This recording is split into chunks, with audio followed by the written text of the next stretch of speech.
Welcome to today's live. So this is my office. This is where I take the ideas from my mind and I turn them into a visual representation using all the skills I've learned over the last 10 years.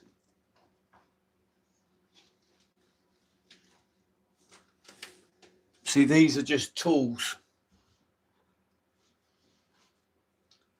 And it's these tools that we learn to become skillful with. And we do that by going through practice. And what does practice mean? Doing the work. So every time we do a task, we're repeating that habit.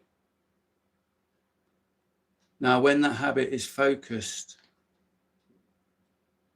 on your business, when everything you're doing is to your best of ability and is for your future self, because you want your future self to thank you now for what you did, for what you sacrificed, so that your future self knows what they know and have done what they've done. This is the same to where you are now. When you look back on things, the things that you did well for yourself, that you're thankful for, job done. But the mistakes that you made, you learn from them.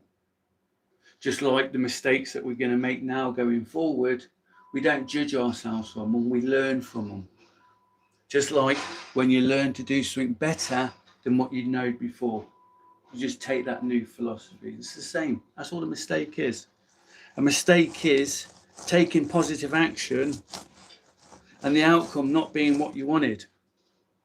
And the consequences of that action is whether we call it a learning curve or a disaster. So don't be afraid of learning curves. Be brave, be smart.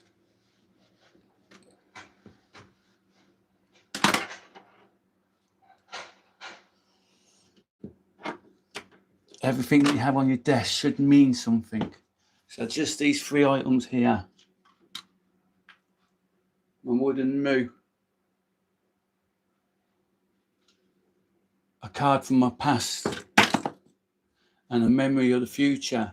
The road to success is always under construction. So those 3 elements are all about being yourself, believing in yourself, and going forward.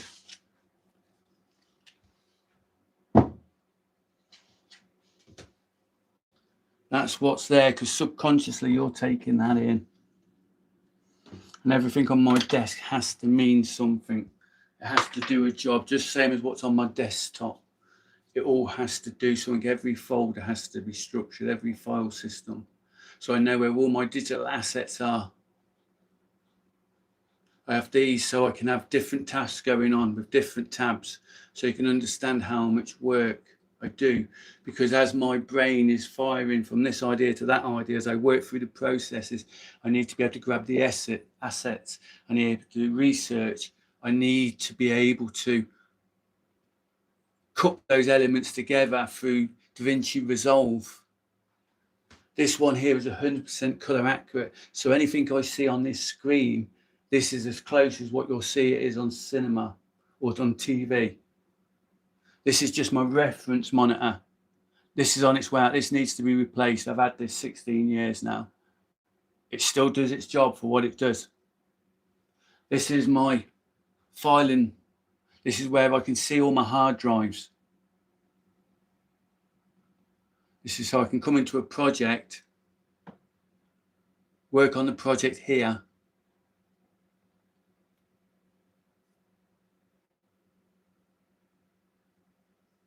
view what it will look like on this screen, work it here, and pull the assets into the timeline here.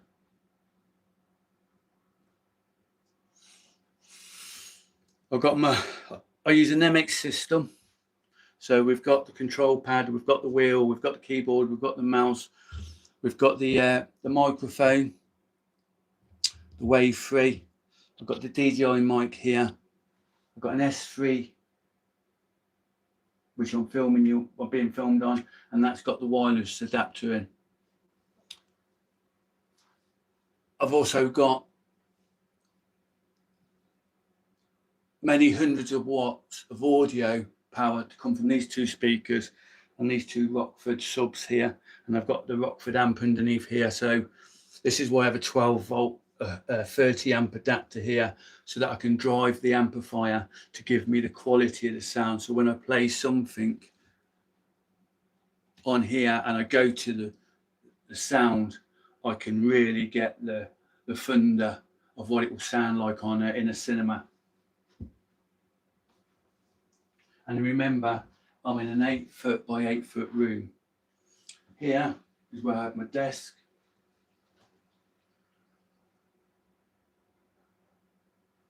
So I just sit down here, work away, and I'm looking out on my dad's garden, all the wildflowers and that. Building sites behind me. But I can focus on here and I can turn around and I can work from there. But also I can work and watch what's going on. So you see how it's all developed for work. Now I put this table underneath here. I get my mat out from under there and I roll it out, and I've got my pillars, my 3 pillars, and I sleep here. This morning I got up at R6, I just get up, and before I even roll my mat up, I can turn my machines on, and this is what I did this morning because I've got stuff that I've got to get done.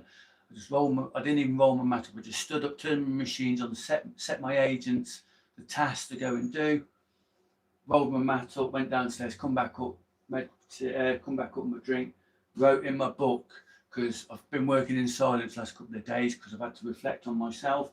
I've had to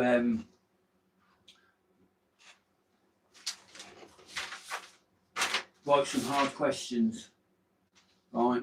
Because, as I say, my mission is to help people, and this is what I do. So this is why I've spent over 28 years as a performance coach, increasing people's performance psychology wise. This is, in changing their lives, taking control of their lives, taking control of their businesses. That's what I've been doing, and that's who I am. I am that character. That's why I find it hard to switch off. So everybody that I meet, because I live this life, I don't interact with very few people. This is the life I live, because there is no plan B. This is the amount of work that I have to do to learn the skills so I can do what I can do.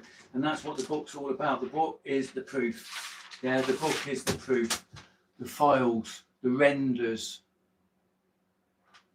everything is the proof of what I do. And living the monk life for decades now, living in monk mode. That's what I am. I am the modern day warrior monk. I'm out there training the ancient arts. Been doing it since the age of 9, and I'm 53. I walk out the door and I train.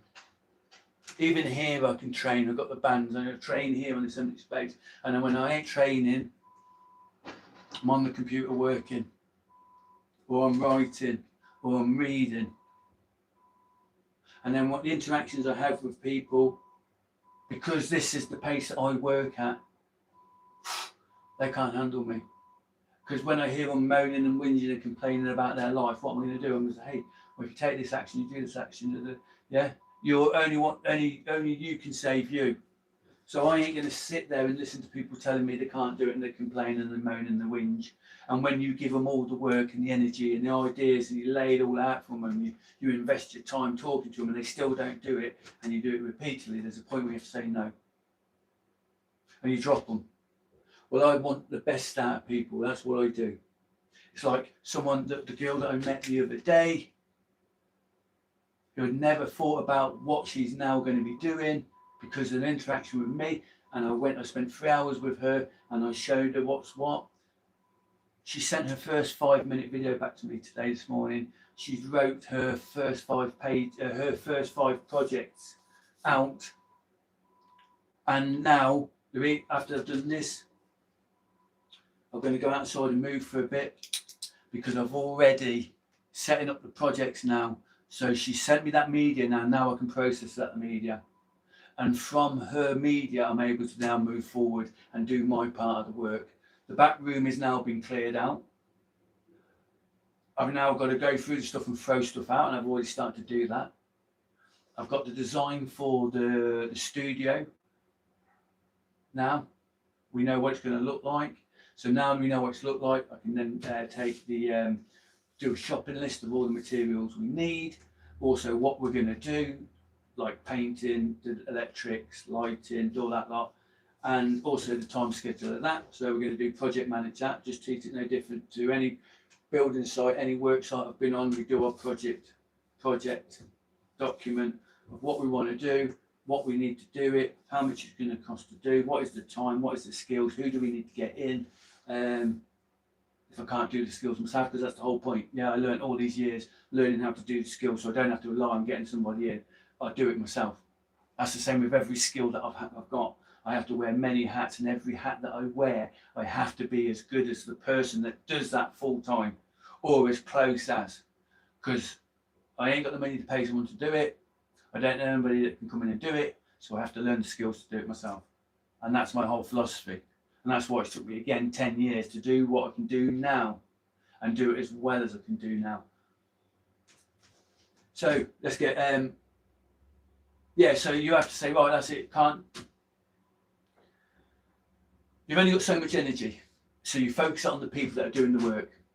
So once you give them a test and you test them, you see what their belief is, whether they really mean what they say. And if they fail and they fail, then you just see you later, can't carry you, because there's no plan B for me. So as I thought with this person, they don't need to do everything, because that's why I know it. And I've already showed her what needs to be done at this stage, because we've done it. So we know how to teach her to get it from here to here, from here to here, from here to here, from here to here. And just like when I was training my athletes and my fighters and everyone else, I had to stay 2 or 3 levels above them to keep them on top. And they're going pros. I had to keep Tip Top Lollipop, and that's why I got the nickname, aka the Russian. And the garage became legendary because I could always take it another level. Go and listen to my testimonial from a few years ago. There's 30 minutes of testimonials from 6 or 7 different people, all telling you about what it was like to train with me and how their lives changed because of it. It's on there, it's on my YouTube. Go listen to them. That's the same thing. It's the same. Got to keep on top of everything. And it's always learning. You're always learning. You always feel like the first time I turned on Da Vinci Resolve and I just tried to do a white balance. I was working full time for doing the glass and the windows and the blinds and all that sort of stuff. I was working full time for someone, or near enough full time, and I was having to get up for 2 hours early just to practice on Resolve. And then when I come back from work, I'd still have to practice on Resolve, and I did that, and it was burning me out, man. Because anybody knows, Resolve is a hard learning curve, and I spent 10 years learning it. Well, using it. I still don't know hardly anything. That's the thing with Resolve. That's why Resolve, because it's got all those in the pages, and there's individuals that just specialise on that page. Again, I had to learn enough to be able to work the workflows, and it's getting easier now, but I still had to learn the hard way. Well, that's what I mean. There's so many elements of me, of who I am, that I can't be around negative people because they just get me. Even a small dose of me, people can't handle it, because I'm just like, here's a big mirror, look at it. Tell me what you see. There's the fan that's just kicked in now. To keep the amp cool, to keep the fans have just kicked in to keep the power cool, the power pack cool for the amp that I'm running for the hi-fi sound, high fidelity sound. As where normally I just listen through my computer speakers, because the speakers on my computer are hard and Carmen, so proper. But when you want that power, that cinematic, poof, what it's going to be like on the big screen with plenty of oomph on it, that's where I've got that audio system. Hey, It does enough. It really does do enough. I could buy a really nice car for the price of my equipment, but the equipment's a tool. It's just like all the 15,000 euros worth of tools that I've got still in the Algarve from when I was doing the windows and making stuff with my hands. I invested all the money I was earning into my tools, because just like when I bought the kettlebells and the clubs all of them years ago, you buy your tools, you have to go without and do the work to get the tools, but those tools are an investment in your skills. Without the tools you can't use the skills. And so your tools are the intermediates from your skills and your ideas into food tokens, into money. Because without the tools you can't transfer the skills from here into somebody paying you money for what you know. You need those tools. Now when you're mentoring like this, you need your tools, you need your book, you need your pen, you need your space, so that you can take what you can learn from people like us and apply it to your life and your situations and your projects and your dreams. Because here I am showing you that this life is a monk's life. You are in monk mode. This ain't for everybody. Just like Committed in the Martial Way, when I was running the training camps and when I was in proper training, where I'm doing 6-8 hours a day, 5 or 6 days a week, day in, day out, month in, month out, year in, year out, to get to the level that you want to be at. That's the same principle that I apply into my business. Because that's what this is a business. This ain't no hobby. That's why my books are full, every page. That's why I can sit here confidently in front of you without no script, because I only have to talk to you from my purpose and from my meaning. I only have to talk to you from my heart and show you the truth. This is the Andy Spacey reality show. And I'm showing you how I develop ideas for projects so that money can be made. Because when you train to fight, you train to win. When you learn the skills to use the tools to enter markets that you've never been in before, you do the work. You do the work. Because every millionaire that was self-made, there was always a point where he had zero. There was a period of time where we went from zero to hero.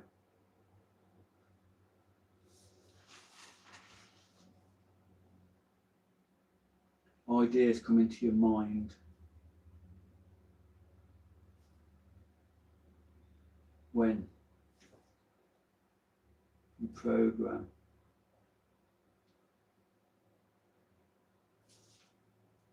your subconscious mind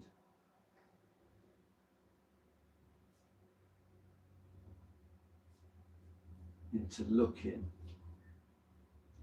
at the project, task, or problem to solve.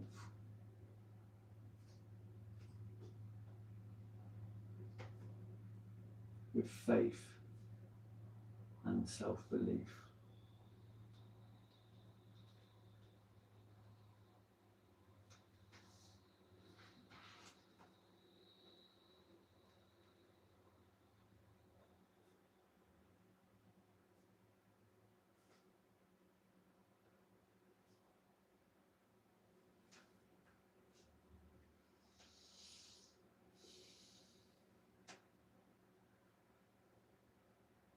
So yeah, ideas, minds.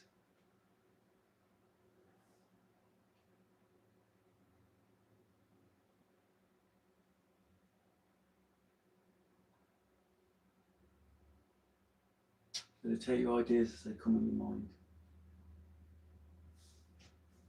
and take them to the next stage straight away.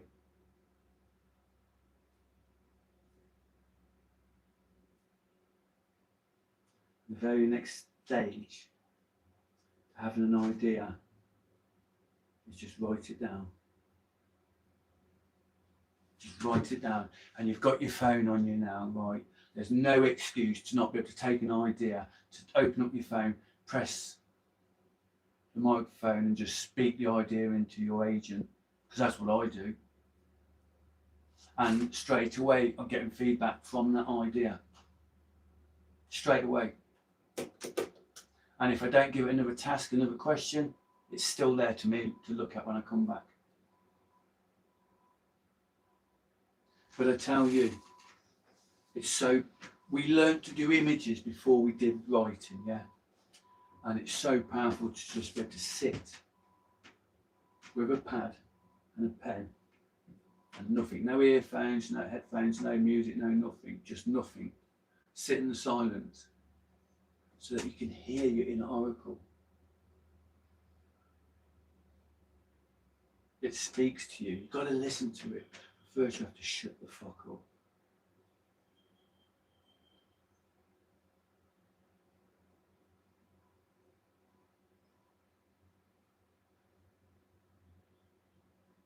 You don't just hear it, you feel it. You feel it. Because when the problem, task, or idea means survival to you, because there is no plan B. Because your ideas are worth millions. Your mind is the most powerful tool you have.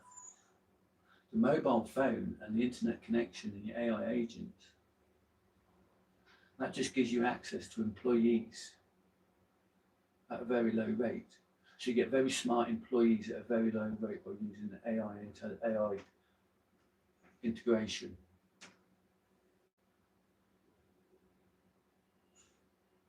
But you still have to go back to being analog.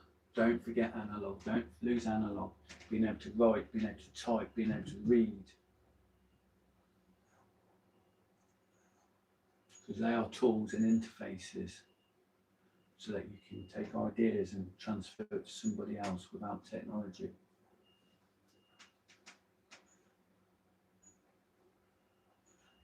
That's what us entrepreneurs do. That's what us leaders do. You know, I'm always teaching, whether it's one individual or a group, if I have problems within situations, I'm at the front, because that's what I do. I solve problems, don't I? Every day, all day. So you put me in a group when something happens, instead of people going, and a Karen, and all that lot, I'm a crazy person steps forward and go, right, we do this, this, this, and this, and this. Happened the other week. One of the cyclists that we rode with on a Wednesday night hit a post at full speed. And because of my experience in human performance, physiology, and all this lot, risk management, all that lot, yeah. How do you get yourself out of the life-threatening situation when you're the only person there and you've only got what you've got with you? There's no one to call. You've got to get yourself out of that situation. Well, that person steps in, doesn't it? That's what happens. That's what happens. I step in, because the person who cycled tens of thousands of miles on his bike, sleeping wild on €4 a day with just what he can carry on his bike, that person travelled every day, had to find shelter, had to find water, had to go know where he was going, even though he'd never been there before. He had to make decisions based on real-time information that could affect him instantly. Have I got enough water? Have I got enough food? Is my equipment okay? Is my bike running okay? How far am I from my next stop point, etc.? What is my goal? How long will it take me to get over this mountain range? How long will it take me to get across this country? How many countries do I have to get across? How much money I've got? What am I budgeting? What is the fluctuation in the prices of the situations, countries that we go in? What does that mean? Do we always find the same stores? Like Aldi's, I lived from Aldi's when I was travelling everywhere on €4 because I knew food products are the same. And I knew roughly what they cost the same. An Aldi in France ain't no different to an Aldi in Italy or Germany. It's just an Aldi's, yeah? And they all use the euro. It was only the fluctuation in their currency or in their products. You know, it's like in France, you can afford to buy anything. I wouldn't even buy a coffee because a €2 coffee, I can go and buy a jar of coffee for €4, and that's going to last me 2-3 weeks. €4. So no luxuries. That's like now. I don't live with no luxuries. I eat out of a bowl, and if I'm lucky, I have 2 bowls, but mostly it's 1 bowl a day. So I know how much food I'm eating. My bowl is as big as my stomach. They're my calories, and that's why I am the way I am. I just train outside with my kettlebells, my clubs, and my rope, and I've even got this 10-kilo kettlebell club here, and I got my bands here. Now, just a couple of days ago, I had a set of kettlebells, but because, like I said, I'm clearing out. Yeah, I've cleared all the kettlebells I had here, and I've took them all downstairs. So I've got all my kettlebells that I've got, and all my clubs that I've got here. I've got them downstairs, so that this place is now clearer, because it's all about focus. Because there will be a period of time where I'm leaving here to go back abroad, to go back to Portugal, or to go to Germany, to go to Dubai. There will be somewhere in the future, at some point, because time waits for no one, that I'll be leaving here. So I only want to have around me now with what I'll be taking, which will be my 2 computers, my 3 hard drives or 4 hard drives, my bike and my camping gear. That's it. What I can take with me, what clothes. That's why my box, my clothes here, they're all in individual boxes, because I know exactly what they are: synthetics, mineral wool, tops, bottoms, camping gear, footwear, and then military gear, my military gear. That's all. I know exactly what's in there, so I can go, boom, from here I could go downstairs, pull the bike out, pull the bags out. I've even got a full set of brand new panniers. Well, they're new old stock, because I've had my old ones for 17 years now, and they're still safe, they're still working and solid, they still work, yeah, but they've been hit by 2 cars, and I've had to sew them and sew them and sew them, but they still sound. But for the money, I was able to get a new old set of them for a couple £100. So there's the next 20 years worth of panniers sorted that carry my gear. Worst come to shove, if I had to sell them, I could sell them, because they're of that good a quality.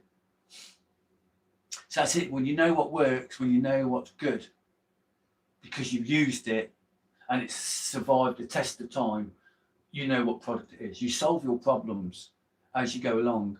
The equipment that keeps you alive or keeps you comfortable travelling, that changes through time, because you realise what does work and what doesn't work. You always replace things because things break. I mean, these hard drives in here died. So this laptop's 3 years old. The hard drive, the SSDs, 4TB SSDs, died in it because of a Windows update.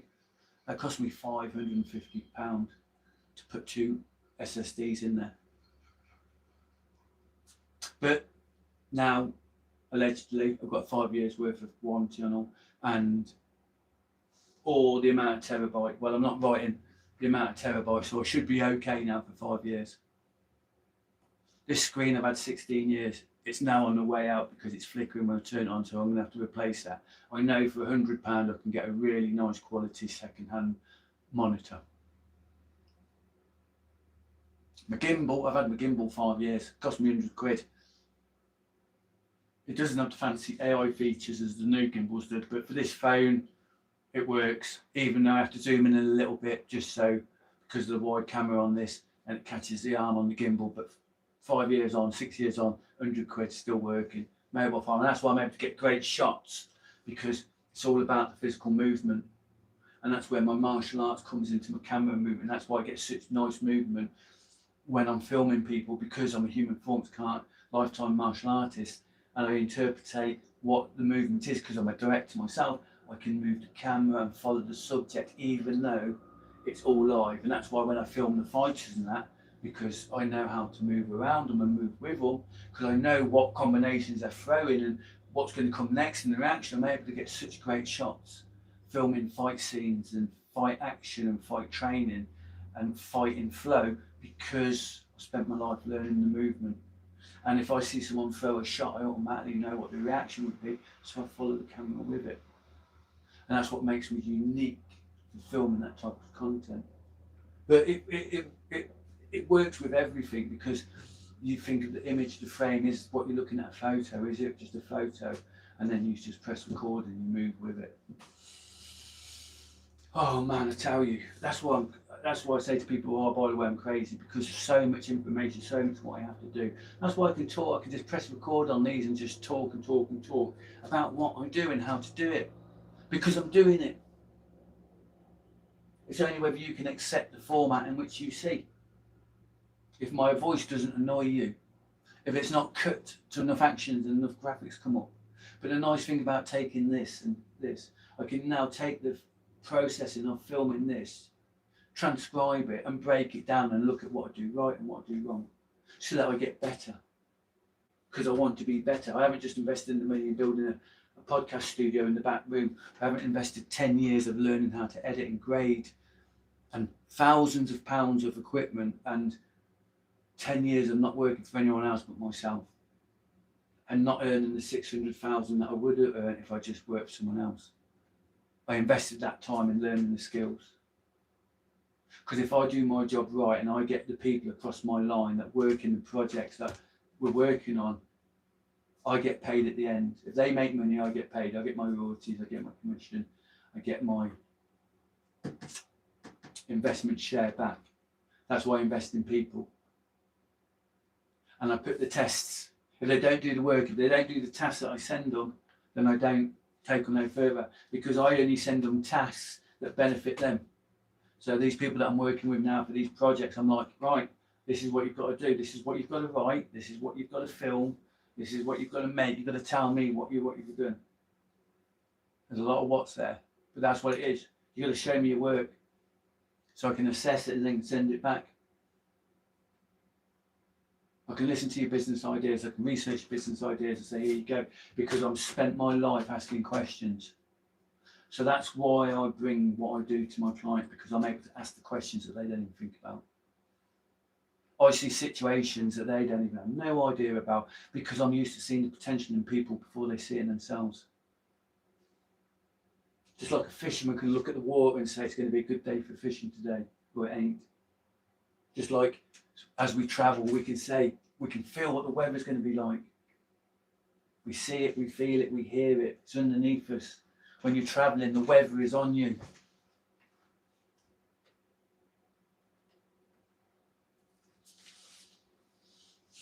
I've got to write some stuff down.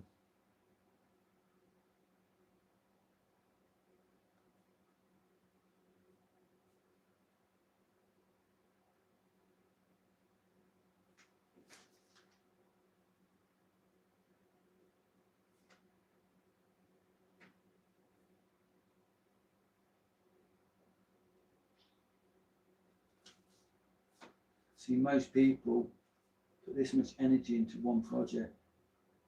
I put it into all my projects.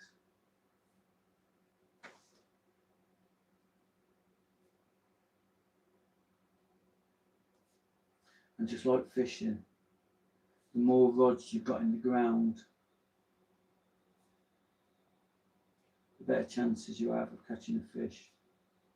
Well, the more projects I bring into my project, the Renegade Human project, the more opportunities I've got of getting paid.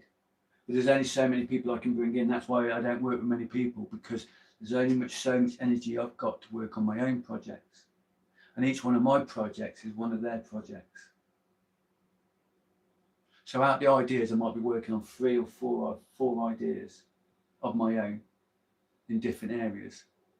But then I've got these individual people coming in and I'm doing the same 4 areas for them. Because for what I learn, I can sell. For what I learn, I can teach. Yeah, no different to training, teaching martial arts. I learn the martial arts and then I can teach the martial arts. Or I can teach people for free. Same thing. I teach somebody either for money or for free. This is me teaching people for free. But there are people that I teach this to for money. And there are people that I teach this to, so that I get a percentage of everything they make from what they learn from me. So I teach them, they go out and do it, and because they make money, they give me a percentage of the money they make. And the same idea is what I'm going to now say out to Outbank and Simon Squibb, because the same model that I've thought about of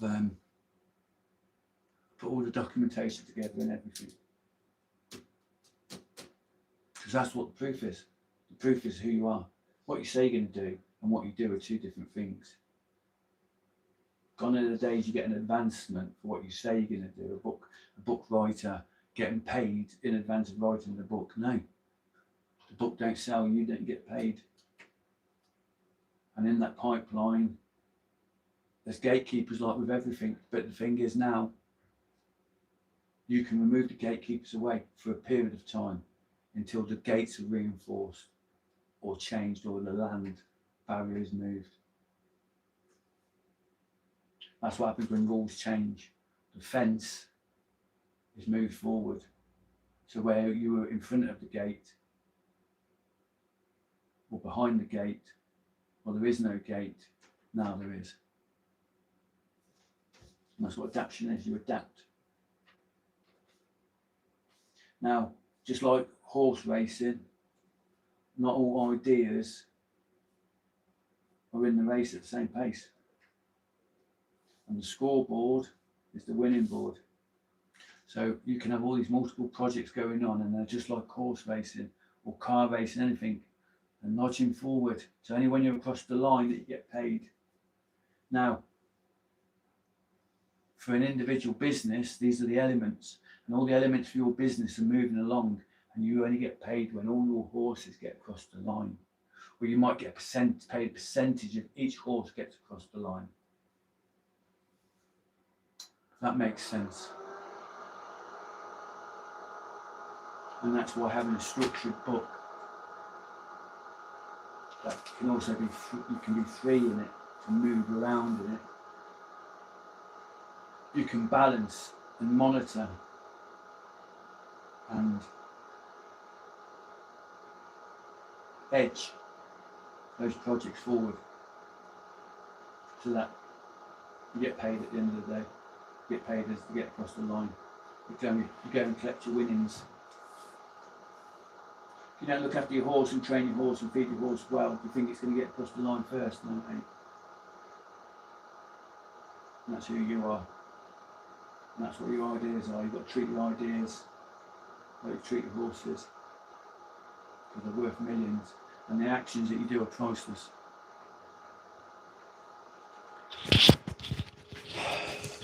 All this time and my mic's there, eh?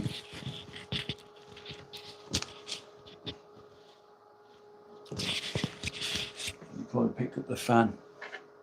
I can apologise for that. That's one thing about learning. I didn't get it right.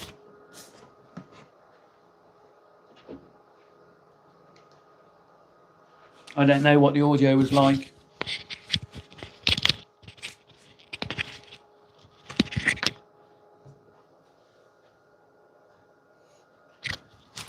It might have been great. It might have been awful.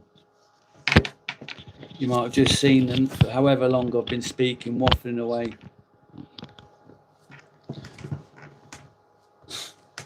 Welcome. This is the Diaries of a Crazy Person, episode 1.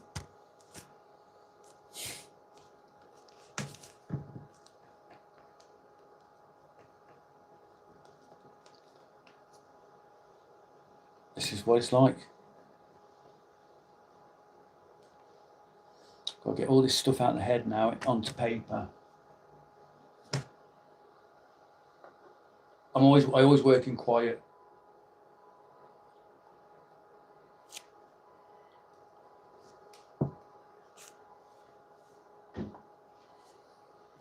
So that I can hear that voice.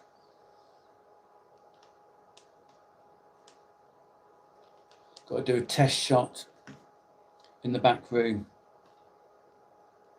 Just as it is cleaned out, just put the chair table and that in front of there, just set the phone up, look at the angle, just look at the light. That's cost nothing, cleared it out. That's what I did yesterday. I said, what's the next actions that I can take that cost nothing? And it was clear the back room out, take the first shot, do a test shot. Cost nothing, just the time to clear it out. But that also made me want to clear this out, because I've got a few things that I invested in years ago that I'm going to sell. That's why I kept hold of them, because I just kept the few things that are worth something. I've got some really nice, high-powered, high-quality car amplifiers. I've got a big 1500 watt Rockford Fosgate sub. Runs at 1 ohm, big beauty. They were like 1500 quid, 1800 quid when they were new. From the early 2000s, I've got one of them. I've got the Punch 300X is what I'm using underneath here. It's a matching amp. I've got a Nachi Michi 75 by 75 high quality car amp.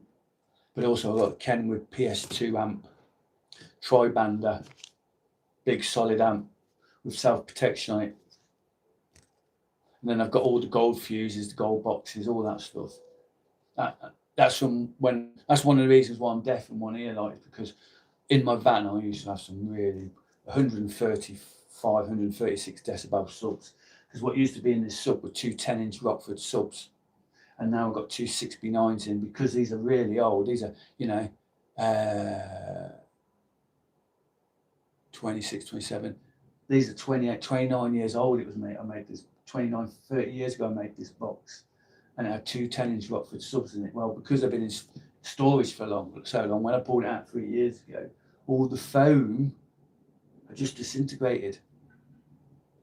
Yeah, even though they were, back in the day, they were £180 a cone. So anyway, I had a set of these 6B9, Rockford 6B9s, and I put them in. And for what we do here, because I can isolate the frequency on the amp, it's more than enough subs, really. Okay, ain't got that deep below 18 hertz like the other subs did, but it's more than enough from what here. And I'm running these Sonys. I had these Sonys since I was 16. Well, they're my brothers. I ended up getting them in a deal. It was a Sony hi-fi, mini hi-fi system. 90 watts RMS, and I've still got that system, even though some of the elements are dead, but I've still got the amp and the radio and that. Well, these are the speakers to it, so more than enough power to be driven to them and that. That's what I say. So I keep a few things that are worth some money. I've got a couple of amateur radios, because I'm an amateur radio. I pass, I've always been an amateur into radio, CB when I was a kid, and I've got some amateur radios that they're old school now, but they're still of value. You know what I mean? And I've kept hold of them because it's always good to have a radio, because I can set a wire up and I've got the power supply. That's where the power supply comes from, and transmit around the world, or whatever. I've got some PMR radios. I've got just a few things, and I've got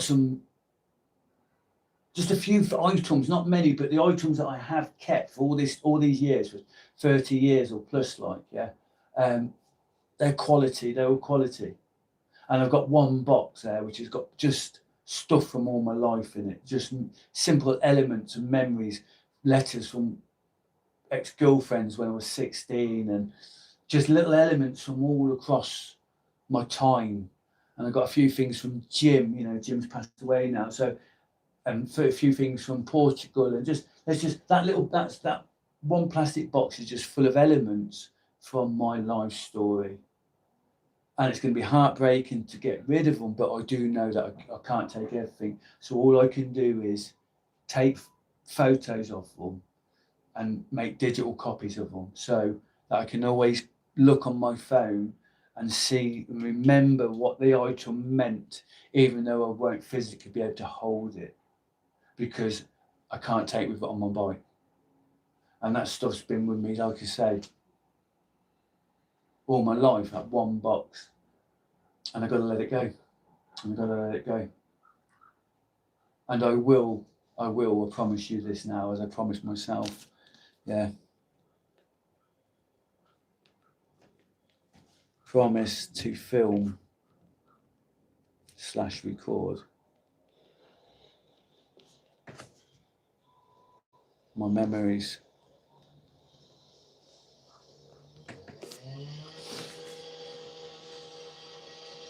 then let them go.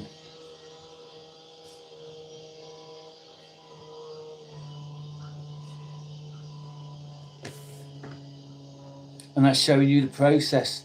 You know, you can't take less stuff, more happiness. Less stuff, more happiness.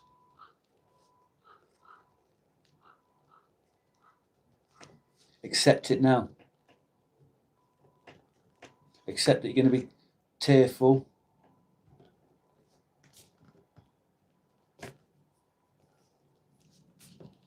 Just like when it is when you're saying goodbye to anyone.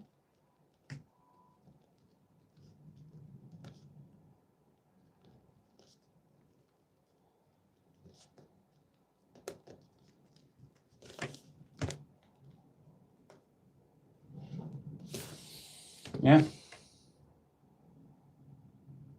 Because it just like when me and Lisa first made the decision in 2001 to leave England, and the plan was we're going to go and live in Crete, because we went on holiday that year.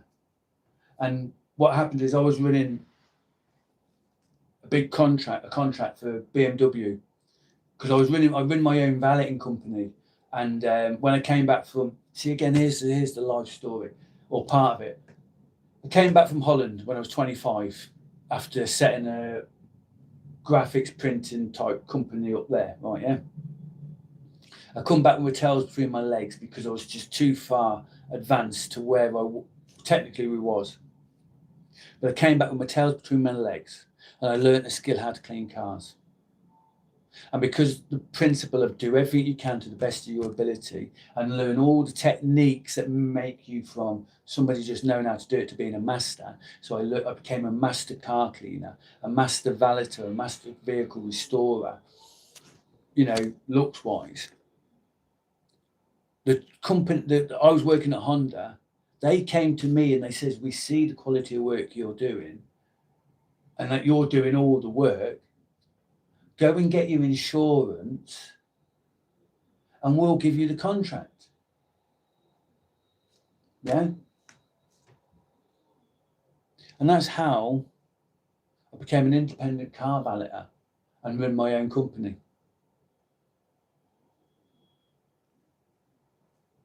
And there's even one element before that, in between flying back from Holland and running a valeting company. When I was in Holland, I flew a £7,000 printer over, and I've still got the manual in there. A colour match 2.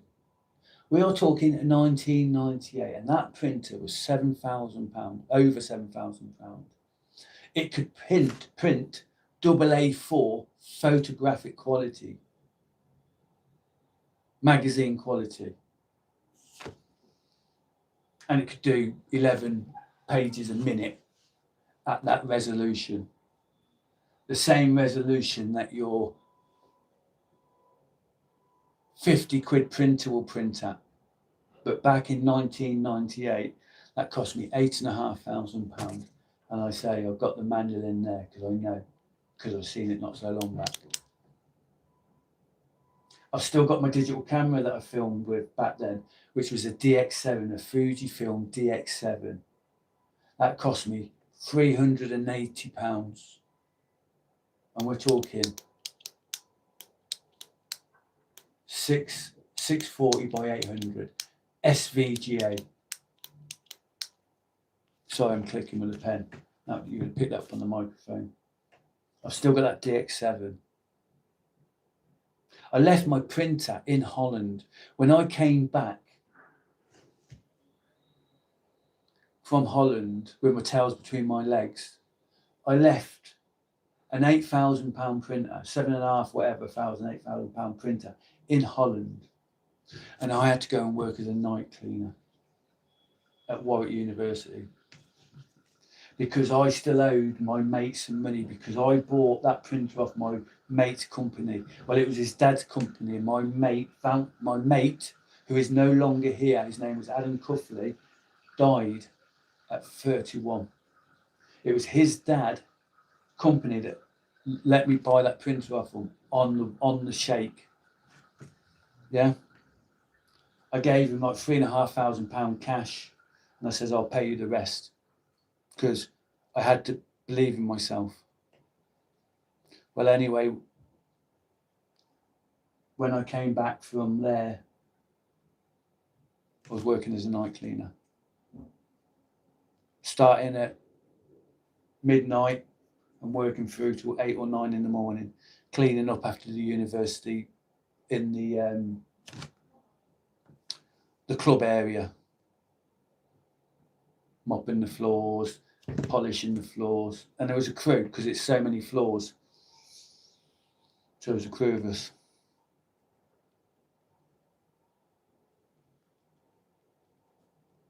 I was drinking. I was taking amphetamine.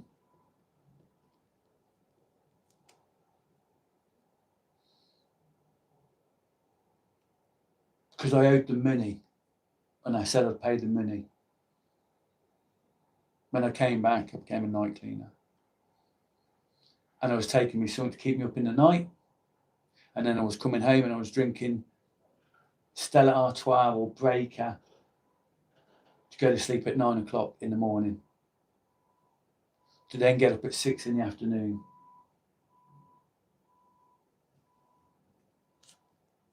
To earn the money as a night cleaner,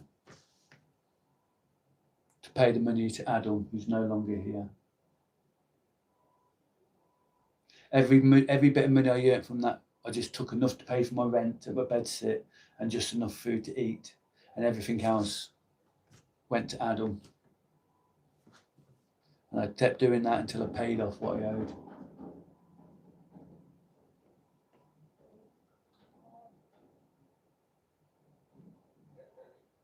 I've got lots of stories.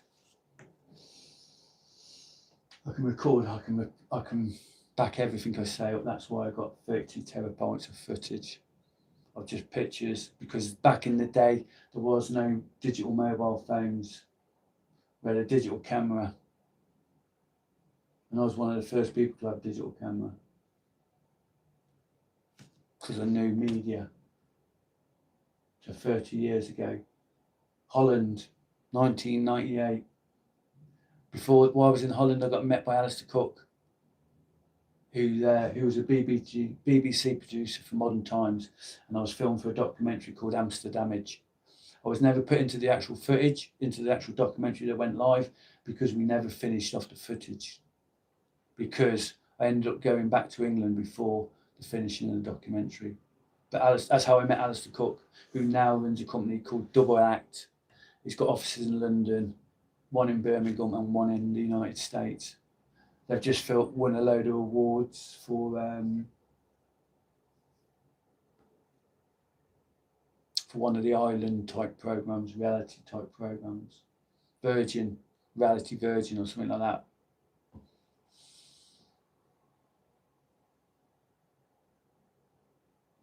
When I went down to see Simon Squibb there at the beginning of the year in February, that document that I took down,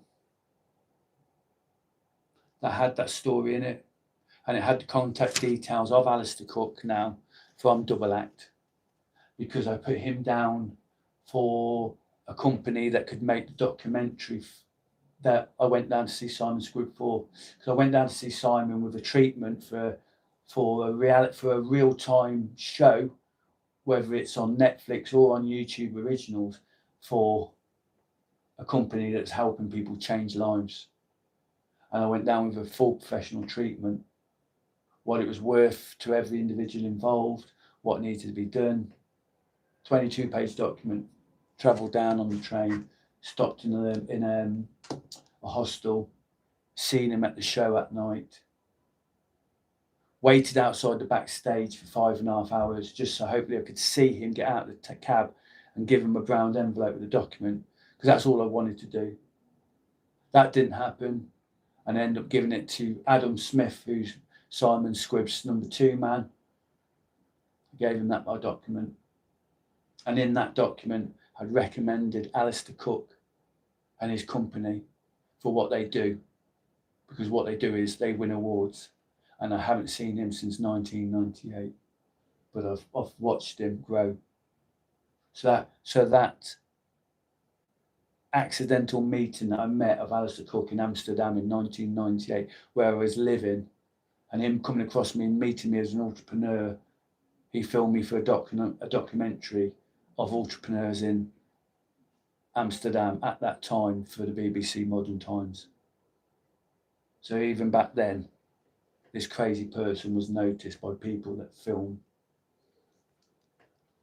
So many stories, from working on the doors, from fighting growing up, from cycling across tens of thousands of miles, from working for all these jobs, whether it's bricklay, building sites, or fitting windows, or working in a hide factory, or being a night courier, or so many jobs that I don't even think about. Once I'd have to, if I sit down and say, okay, let's calm down, let's think about what's happened in my life, I pull them out. And I think, well, have I got any footage of it? Have I only got documentation of it? Have I got a piece of evidence in that box that triggers that memory so I can remember so much that I forgot? Because I'm constantly focused on going forward, we only realise how far we've come from once we stop and look back for all that, unless we haven't dealt with some shadows and something that's happened in our past is constantly niggling at us now and is living in the moment because we keep replaying it. Or when we get into a situation where the situation we're in triggers that memory and that trigger point, and the automatic negative thoughts come back in, and the doubt and the self-loathing or whatever. That's where the NLP and the CBT and the understanding the human mind, the human performance, the monkey mind, the computer, our identity, we're able to process that and move forward and let go, because we carry more emotional baggage around with us than we do anything that we carry in the box. That Tupperware box is like that big, and I ain't going to carry that very far, am I? Not physically, but because all this negative stuff that's happened in our past, we're carrying that around with us. That weighs us down. So we've got to let it go.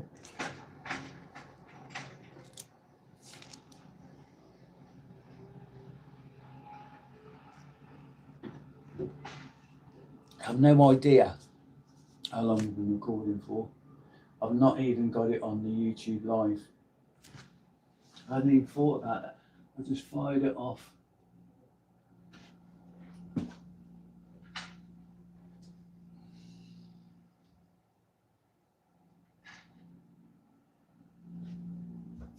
I think I was probably over even exposed, wasn't it? Let's have a look.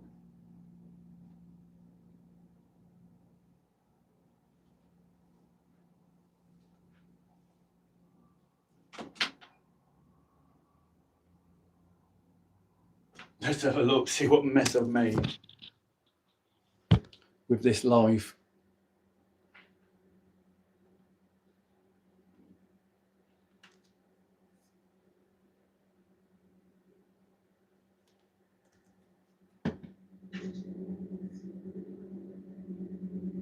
There we go. And a carry and all that lot.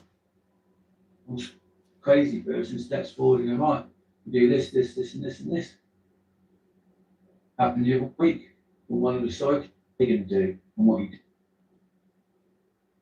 Well, it don't look too bad. This is my filing. This is where I can see all my hard drives.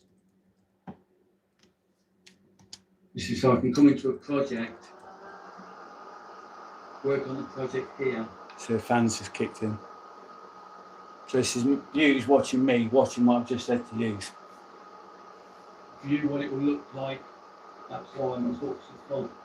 Every page. That's why we see it constantly from the view around this fan till 8 or 9 in the morning. Here we are now, real time.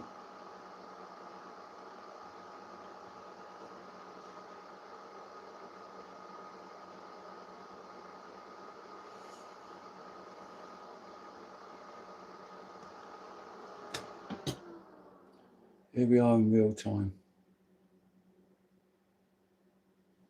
Hi, hello, what? Interesting. No, I'm not related to Kevin Spacey.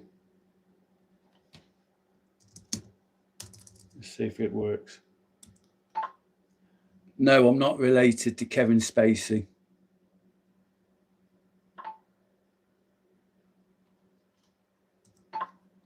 Hi, everybody. Sorry I couldn't say hi because I hadn't put this screen on, so I didn't know anybody was saying anything because I'm just looking to the cameras. I'm not looking into the screen on my phone. So I apologise for not saying hello.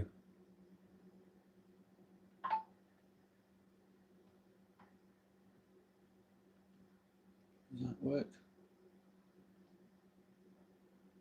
Oh.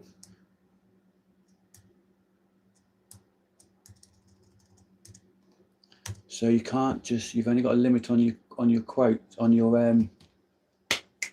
comment. Because that's what I mean. Instead of me typing, I just spoke back to my computer. Just showing you that I can make comments without typing. And this is how I get over my dyslexia. I can type because I can write. And that's why I'm getting better at everything. So because I read, I get better at writing, which means I get better at typing because of spelling. So again, I'm just getting better and better. But I realised this in 2011 when we had spell checkers and whatever. And I went back to college in 2010 and came top of my class. But a 2-day at college, I had to spend the rest of the week doing the typing and spell checking. It took me so long to do my college work. When they offered me a 4-year degree at Loughborough University to do in 3 years, I said, I can't take it. I can't do it because I wouldn't be able to keep up with the essay at that time. I could now, but I couldn't then because it took me so long just to do the homework and the assignments for a 2-day course, let alone a full-time university course.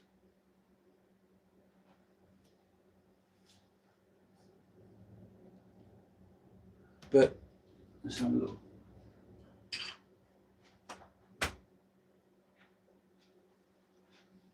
How big's the delay?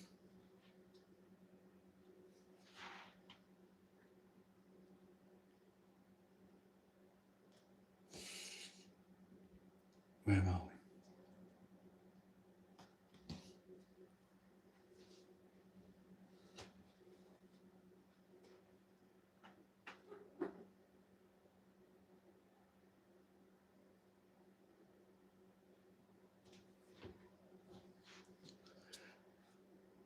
Hopefully having this flowing method, this format, this fly on the wall approach, this raw and realistic approach of me doing what I do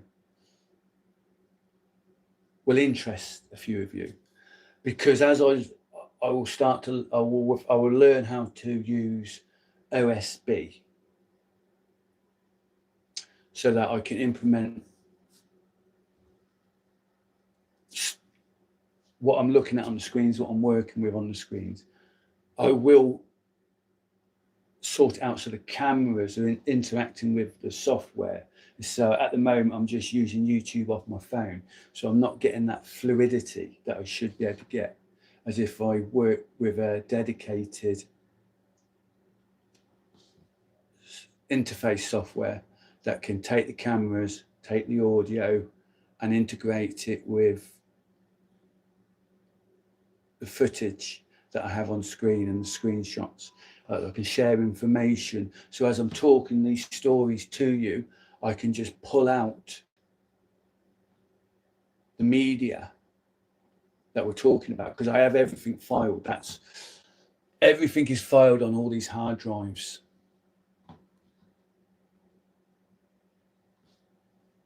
With a new system I've just found out, I can even make that even better.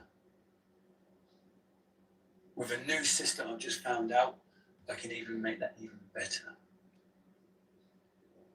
With a new system I've just found out, I can even make that even better.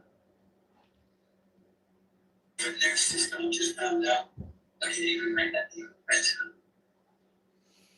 Yeah. Now you're getting the angles. Because I don't want it to just be boring. Because I do this talking. If I can talk to you, I can teach to you.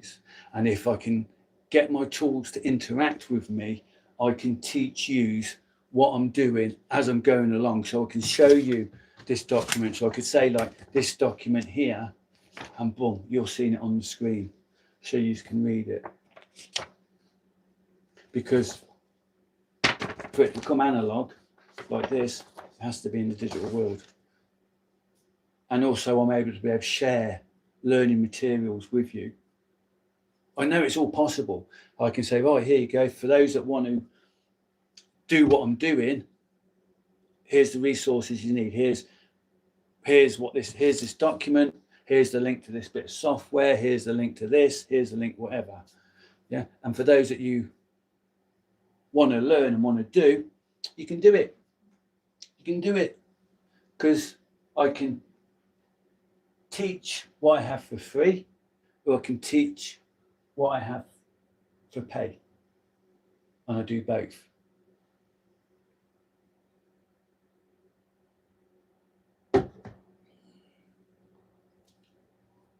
I'm on my own 99% of the time. I'm always in the quiet. I don't speak to myself when I'm working. I'm not one on top of people. When I interact with people out there in the real world, this is what I'm like.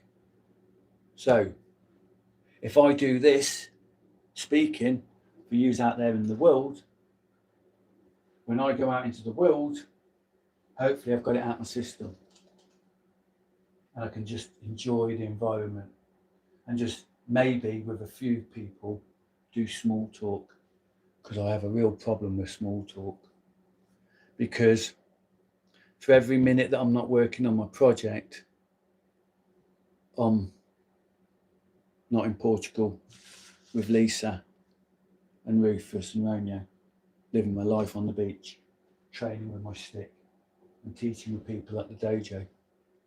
So I've got a choice: work now to be there later. And that's why I work so hard.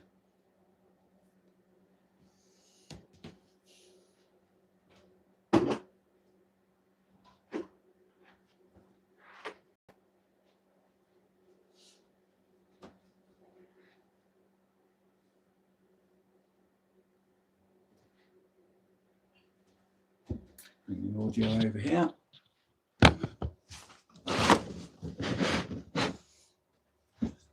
Turn on, let's see what it sounds like.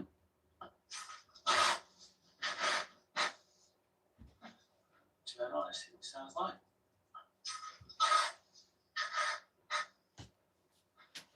Turn on, let's see what it sounds like.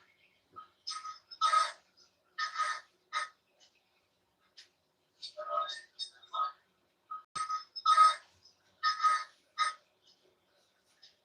Turn on, let's see what it sounds like. Is that just repeating?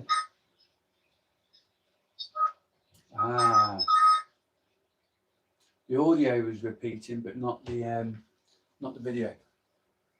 Let's see what framing looks like.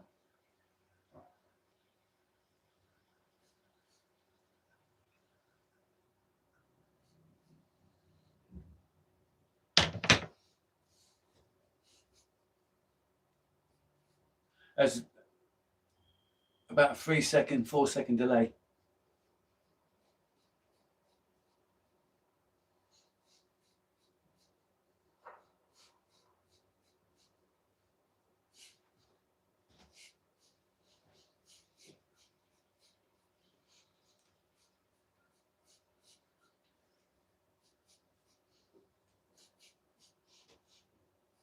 So you don't need much room.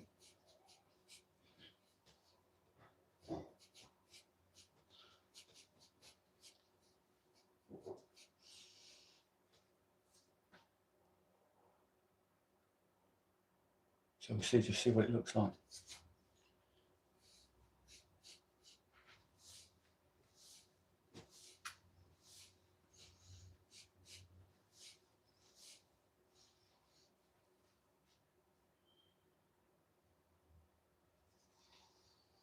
So if it's horizontal line, I can bring it up.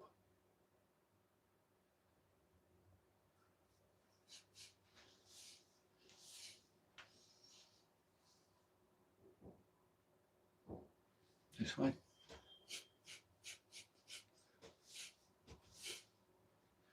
Left, right, left hook, straight right, right knee, right knee.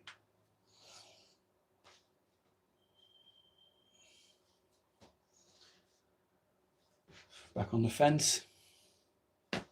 So from here,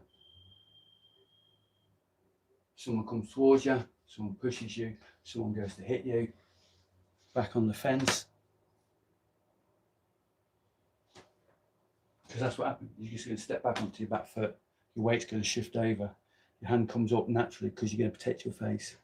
But as the energy comes back, you go back, forward, left, right, left hook, straight right. As you hit, you just take the head round the neck, knee, knee.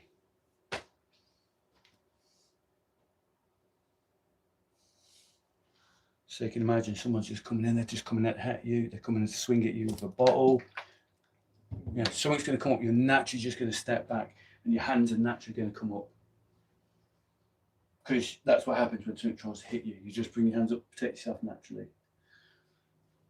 That's where you take your first conscious decision. Because as the weight's coming forward, you throw your lead left shot. Because that's the way it's going, your weight's going that way. Boom, lead left shot. I throw my right, my left hook, my straight right. There, you grab the shirt, you grab the ear, you grab knee. And as that leg comes down, as it naturally will do, you bring the second knee up, boom. The first action is flinch response.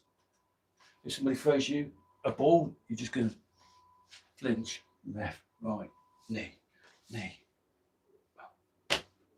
Yeah.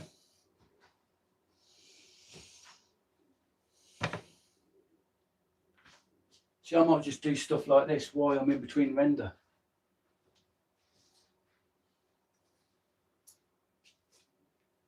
Why I'm just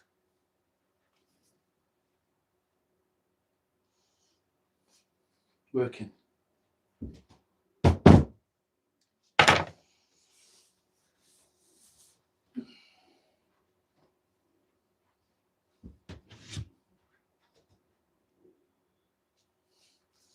Just a 10 kilo weight.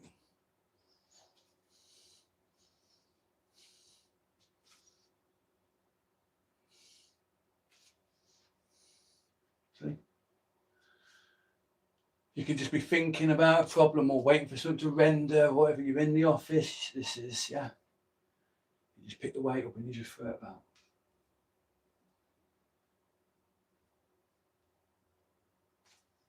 Don't have to think about it. Just don't stop.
See?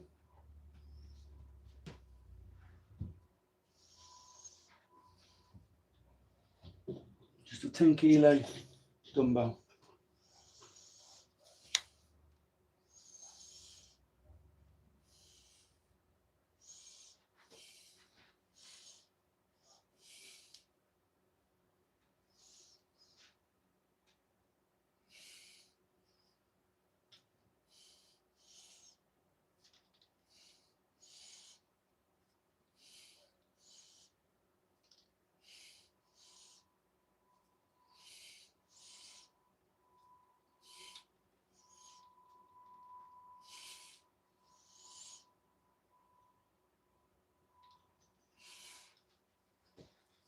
Just a rubber band.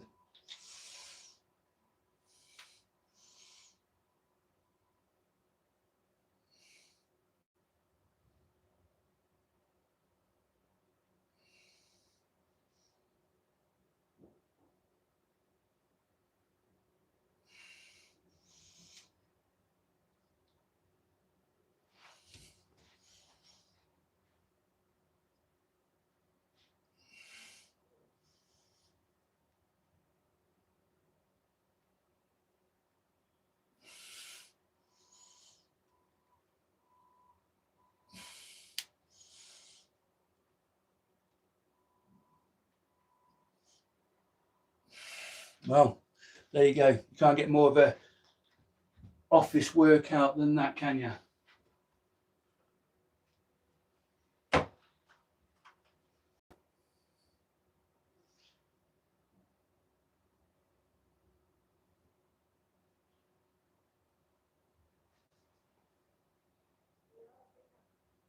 And now you can see that I've got my bands.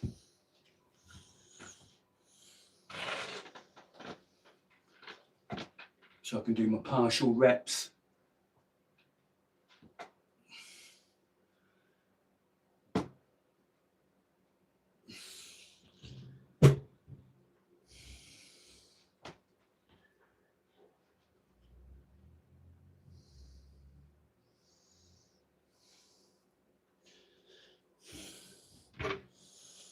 Yeah.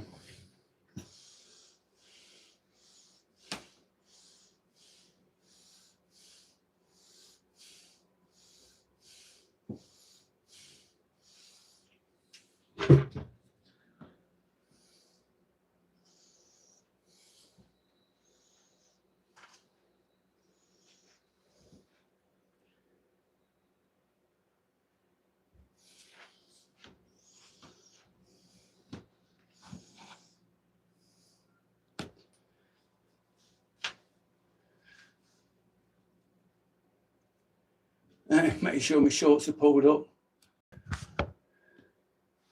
Saying only fans, you know. But you see, this is life in a small room. No excuses.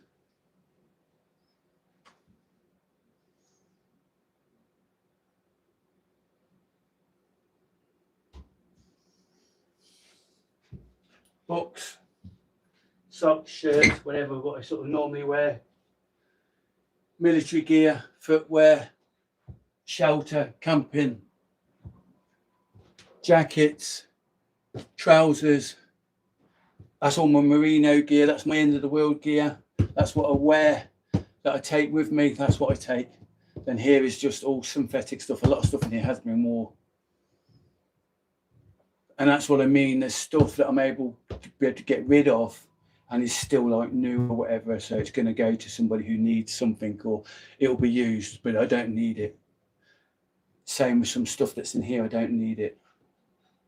So that's why every box that I can clear and I create an empty box, I know that I'm moving forward.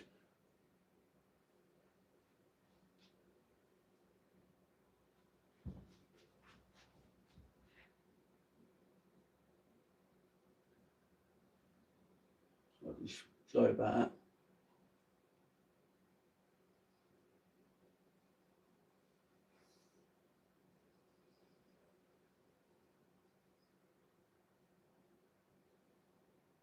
Where we are.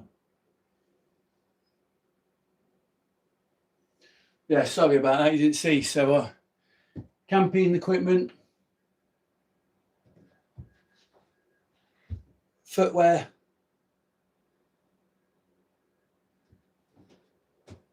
all military gear, so military clothing, military waterproofs, military shelter, tarp, bivy bag, footwear. I said that. This is my camping gear. So this is my hammock, my tarp, my utilities, my pegs, my guide ropes, and all the bits and pieces like that. Then in here, this is jackets like hoodies and jackets, waterproof jackets. These are just trousers, leggings, whatever. Then I got my merino. That's the stuff that's what I take with me on the end of the world. And then a synthetic. But this is my books, bits and pieces. These are everything that's here is for a reason. And I know where everything is because I put everything back. So you can see it's well organised because this is where I live. I live, sleep, eat, train and work here from this 8-foot by 8-foot room. And it's great, it's fantastic. It's functional, it's clean. I've got these elements here which mean something. So this, me and Lisa had this. I think I've had it before Lisa. So this might have been from pre-2000. This was from my old neighbour who used to live here, the dad who died in 1999. He made that candlestick out of solid wood, mahogany.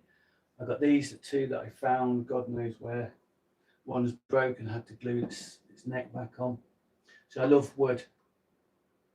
And this piece of mahogany here,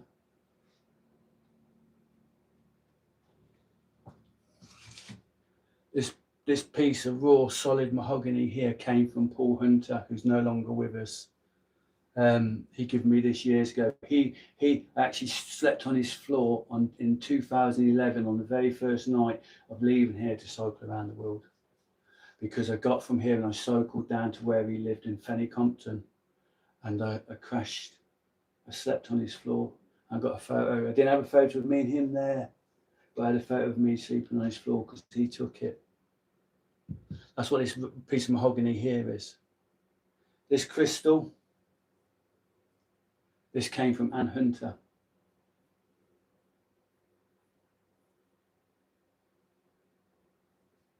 She also made that table, that cupboard. She's no longer with us. And her daughters, I've not seen them for many years. They'll be in their 40s now. But they were part of my growing up in, or before going to Holland. One of the bags that's in there that I take with me came from Paul. He gave it me on the same day, the last time I seen him alive. Oh, and it wouldn't surprise me if today ain't Carla's birthday. Carla was my assistant, my friend in Portugal in the Algarve, and she died in August, and it wouldn't surprise me if today's her day. And that's why I made this video. And I haven't seen her since 2019. So yeah, and there's many others of my friends who have passed. And I have little elements that remind me of them. So anyway, I think that would do for the first live like this.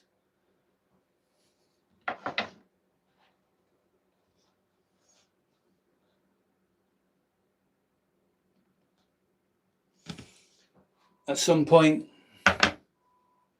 in the winter, it will be cold. I have the window open and I have no heating. We're in England, so I'll be standing here in my down jacket, trousers, hat, still working away. Because whatever the temperatures are outside, it's the same in here. Because I live with no heating. Again, no excuses. and make it like this so that I don't get soft, so I don't get weak, so I know what my purpose is and what my focus is.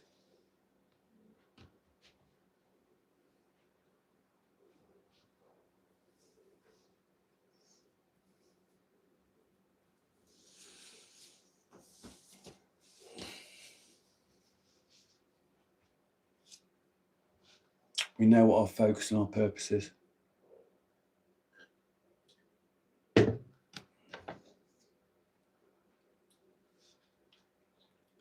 I've got no idea how long we've been on. I can create a poll. What's that?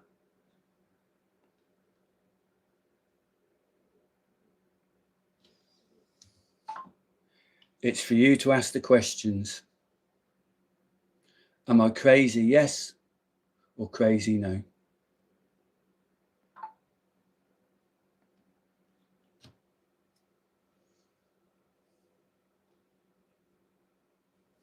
See, it's all this learning, but you got to do it to learn it, ain't you?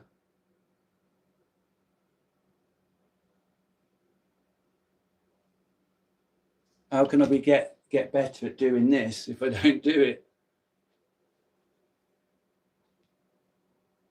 I keep forgetting there's no timeline. I'm not filling up the memory card.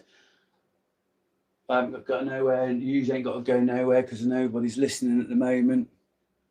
I don't know. Is anybody listening? How can I tell?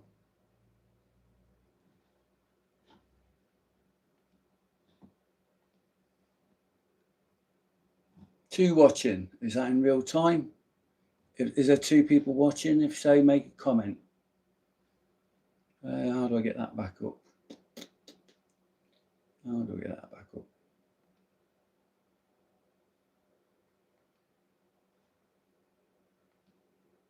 How do I get the comments back up? Live chat.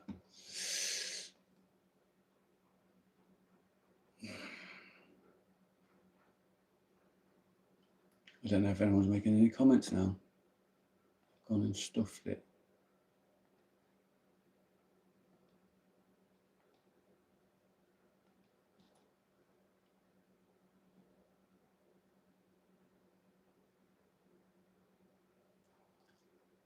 I don't know how to get the comments back up. How do I get that back up so I can see who's... There's the chat.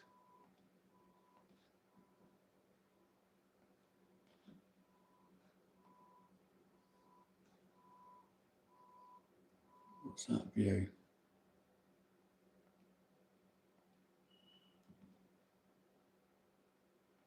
Notifications.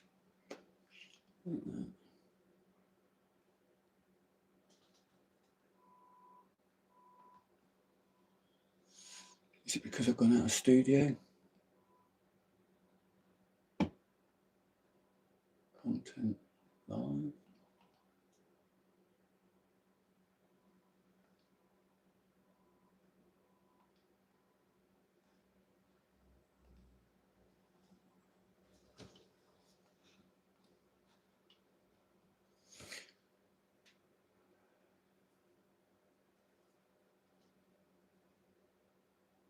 Ah, Ian, buddy. Hey.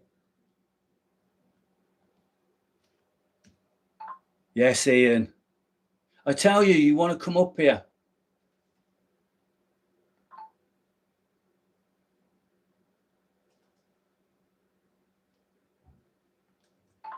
No, it's easy. Look, I'm just typing. I don't even type, I just speak.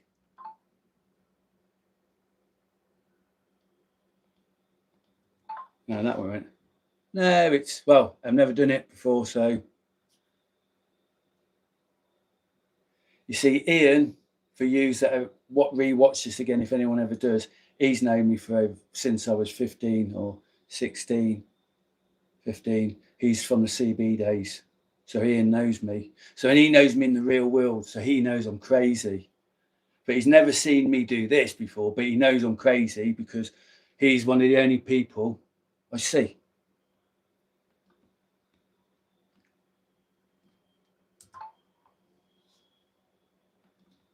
So I was trying to do that in a chat. But now it's been recorded.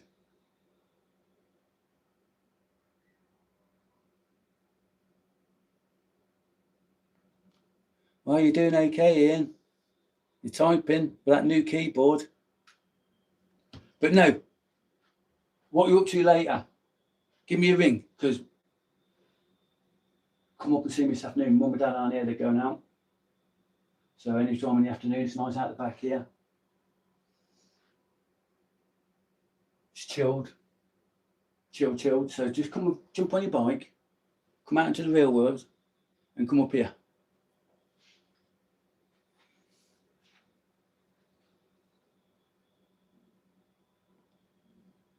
Right. That's crazy. Al, he comes on because he's got his own YouTube channel and he does lives like this all the time. This is my first live.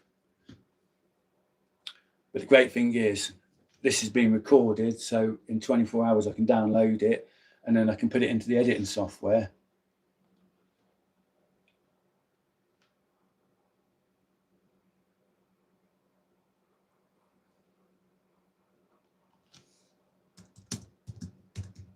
Okay, mate. Yay. Right, that would do me. That's been the result.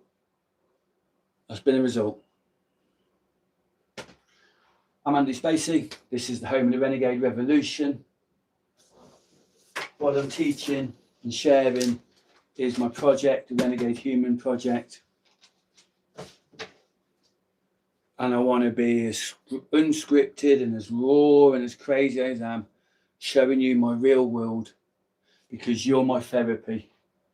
If I speak to you, I'm hopefully not going to be so crazy when I go out there into the real world and speak to normal people or the sheep people, whoever. Take care. Yes.